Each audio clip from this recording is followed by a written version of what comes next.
Pag-usapan natin ang kahalagahan ng long-term care mula sa librong Saving Your Future.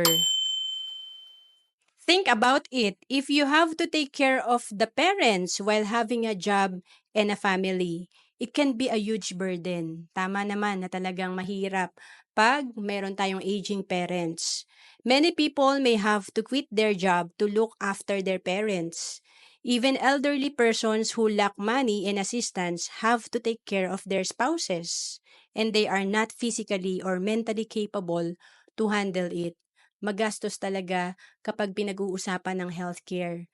And sabi nga, 70% of people over age 65 will require some long-term care services. So, kailangan talaga nating lahat na magkaroon ng long-term healthcare dahil lahat tayo magre-retire at tatanda at mangangailangan tayo ng healthcare. And ang maganda rito, may product na Kaiser na tinatawag na 3-in-1 na. Ngayon pa lang na bata ka, pwede mo nang paghandaan, pwede ka nang mag-save. Kaya noong 2012 nagsimula ako dito kahit na may short-term healthcare pa naman ako sa aking company. Kasi 3-in-1 na 'to na parang kape. Dito may long-term healthcare ka na, meron ka pang life insurance at 'pag hindi ka nagkakasakit, yung investment mo ay naggo-grow. May savings ka dito na nagko-compound ang interest. To know more about Kaiser, message mo lang ako sa FB, Celis Capistrano.